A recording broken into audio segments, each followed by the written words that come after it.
Pangeran Kodok. Jaman biyen, rikala apa sing dipengeni keturutan, ana raja karo putrine sing ayu. Putrine ayu tenan lan gemati karo rajane sing tansah maringi apa wae sing dikarepke. Bapak, aku bosen karo dolananku sing lawas. Aku njaluk dolanan sing anyar. Iyo sayangku, sing tansah tak tresnani, aku arep marengi dolanan sing paling tak senengi parang kini mbahmu kakung rikala aku sik cilik. Raja buka brankas emas lan jupuk bola emas sing kinclong-kinclong. Wah! Iki bal iki bakal murup kaya dene padange srengenge ning langit. Nanging iki mbebayani banget. Ojo nganti ilang. Matur nuwun nggih, Pak. Panjenengan iku bapak sing paling apik sak donya. Putri wiwit dolanan ning taman. Dhek ngetutke ning ndi wae bale glinding. Ujug-ujug ana kodhok elek. Ih, lunga kono kodhok sing reget lan elek. Aku ndelok awakmu seko semak-semak lan aku gumun karo ayuning rupamu. Web. Opo kowe gelem dadi kancaku lan dolan bareng? Piye to rumangsamu iku kodhok elek? Aku ora iso dolanan karo kodhok sing elek tur reget kaya kowe. Aku cah wadon sing ayu dhewe sak donya. Ngopo aku kudu dolanan karo kanca sing reget? Aku iso lompat. Web. Aku iso ngelangi. Aku iso nangkap balmu. Aku iki koncomu sing sempurna diajak dolanan. Web. Aku luwih apik dolan dhewe tinimbang nyenggol kodhok sing reget. Rumangsa gila, putri bali nyang istana ngedohi kodhok. Sesuke dhek teka dolanan karo bali. Dhek milih panggonan sing sepi ngisor wit linden cedhak sumur. Neng kene enak banget nggone. Kodhok sing serem kuwi ora bakal nemokke aku neng kene. Dhek wiwit dolanan bali, diuncalke terus dicandak meneh. Rikala bal nggo dolanan, ngetokke cahya sing blerengi marai pandangan mripas surem. Ora malah bali nang tangane putri, bal kuwi malah glinding nyang cedhak sumur lan nyemplung sumur. Weladalah, bal emasku. Oh Gusti, iki jero banget. Aku iso ndelok balku ning jero sumur sing jero. Putri nangis terus dan bener-bener rumangsa salah. Karo nangis dhek krungu swara. Nopo kowe nangis anak raja? Lumu iso lumerke ati senadyan atose kuyo watu. Web. Dhek goleki arahe swara mau. Oh, jebule iku mau swara kodhok sing elek to. Aku nangis bal emasku sing kecemplung sumur.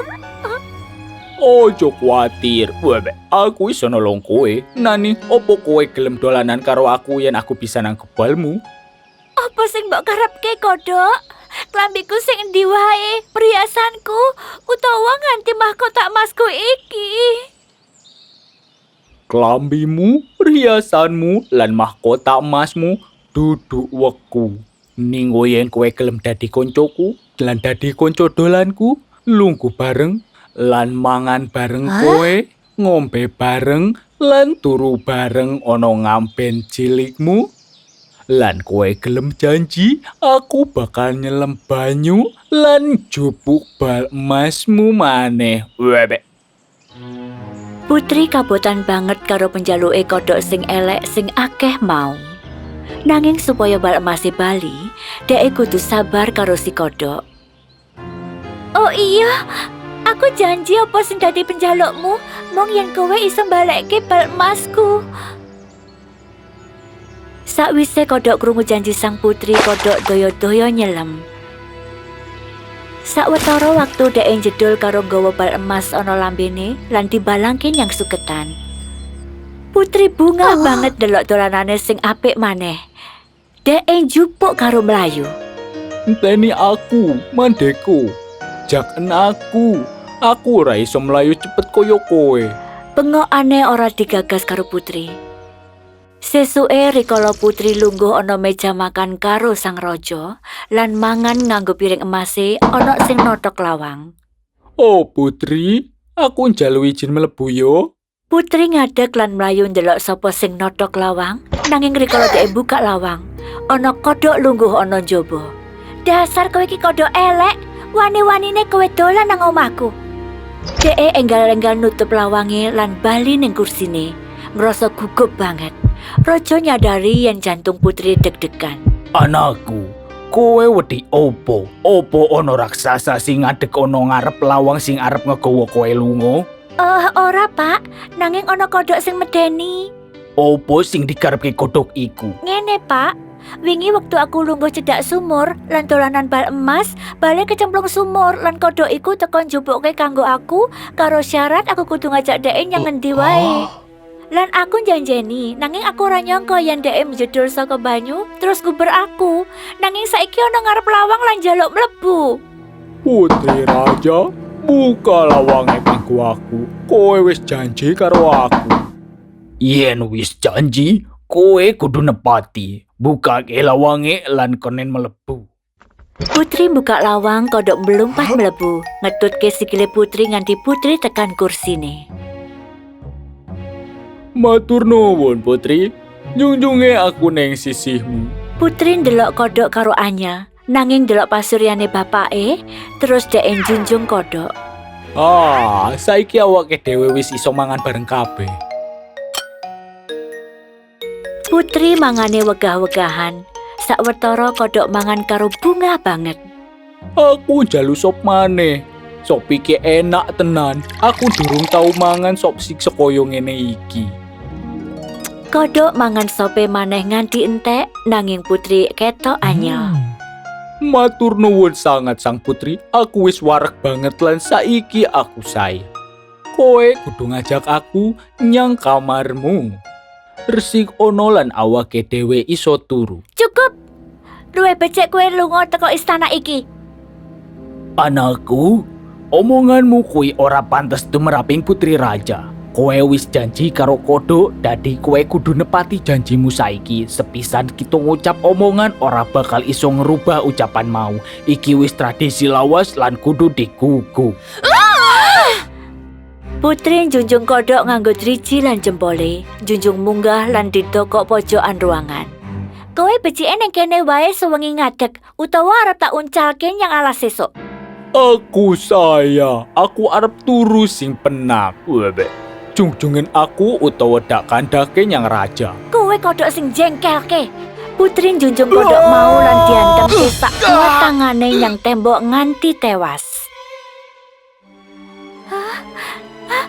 Tangi ya kodhok, aja mengedok-edok. Putri ndulet nganggo drijine, nanging kodhok wis tewas. Apa dhek mati tenan? Aja nganti. Apa sing tak penggawe? Tangi ya kodhok, aku njaluk pangapura tindak tandukku sing elek. Putri njunjung kodhok lan ngerangkul karo nangis. Lan Putri ngambungi kodhok mau karo bingung. Kodhok melek matane lan banjur melumpat nyang jogan. Dhek wis ora rupa kodhok, ujug-ujug dadi pangeran sing ganteng karo mripate sing endah. Ya ampun, sapa kowe? Nyang ndi kodhok sing elek mau? Ojo kuatir, aku iki kodhok mau. Lan saiki aku wis dadi pangeran. Arep dak dongengke kisah sejatine. Rikolo aku isi dadi manusia, aku kasar banget dan sombong. Rikolo aku berburu ning alas mateni kewan-kewan. Ujuk-ujuk pri hutan teko nyedaki aku. Kowe menungso sing ora duwe rasa. Kewan-kewan iki dudu dolananmu. Dhek uga makhluk sing urip kaya kowe. Tuhan nyiptake alam sing endah iki lan kowe sing rusak. Apa dhek tau nglarani atimu? Wani-wanine kowe ngomong kaya ngono. Kowe ora ngerti sopo aku. Aku iki pangeran saka kerajaan iki lan alas iki duweku. Kabeh wit-witan, kewan, lan sak kabehe sing ono kene iki duweku. Pangeran sing bodoh. Alam iki duweke Tuhan. Sing nyiptake alam semesta iki ya Tuhan. Duduk kowe. Kowe ora duwe hak mateni kewan sing ora salah. Cukup nyonya, nyingkir. Ujuk-ujuk peri hutan dadi wanita sing gedhe dhuwur. pangeran wedi ndelengne. Kowe manungsa sing sombong, tak ubah kowe dadi kodhok sing elek. Saiki ula sing ning alas iki arep ngoyak lan mangan kowe. Kaya kowe mburu lan mangan rusa-rusa sing ana kene. Saknalika pangeran rubah wujud dadi kodhok. Oh, opo sing tok tindak kenyang aku? Aku mohon peri. Bebek. Aku njaluk pengampura. Aku janji ora arep ngerusak alam maneh. Aku arep tumindak beci karo sakabehing kewan. Aku janji pengampuranen aku. Tak rasa kowe sadar apa kesalahanmu. Nanging kesombonganmu kudu diwehi hukuman. Aku arep maringi mantra penawar. Iyo peri alas. Bebek. Aku tak arep buktekno. Kowe kudu bisa goleki putri sing ora ngergani makhluk liyan lan janji arep becik karo kowe. Yen kowe kasil bisa ngrubah sifat eleke, kowe bakal bali dadi pangeran maneh. Putri rumangsa isin wis dadi jahat. Ojo sedih putri sing ayu. Saiki janjiku karo aku, kowe ora bakal ngisin-ngisin karo sapa wae. Lan kowe bakal becik marang sakabehe. Iya, aku janji pangeran. Oh, iku hebat. Sakwise kowe tumindak becik, opo aku iso njaluk sawijining hal karo kowe? Iya, apa penjalukmu? Kowe iki wanita sing paling ayu sing tau tak temoni. Aku katrestan karo kowe. Opo kowe gelem dadi bojoku, Putri? Tanpa ragu, Putri Ayu nyetujoni penjaluke pangeran sing ganteng. Karo restune bapake, Putri lan pangeran nikah. Saben dina Putri lan pangeran makani kewan-kewan lan jogo alam kanthi becik. Perihutan delok kebecikane pasangan iki lan bungah banget. Becik banget anak-anakku, kowe wis mbuktekne apa dene manungsa sing becik.